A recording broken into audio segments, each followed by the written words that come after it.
Yeah. I am very happy to the last season. I think it's good for us, the first trophy, the story of the club. But next season is a new season and everything is different. The teams are different, we are different.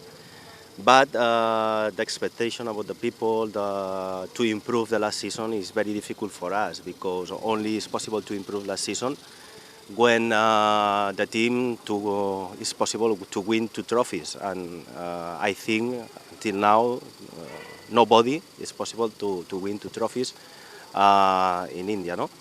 But for us, the most important thing is to work together, hard work, and very excited to achieve for our fans, for our club, the trophies and the different things the same the last season. But it's very difficult to improve the last season. I am clear and honestly, I think it's very difficult.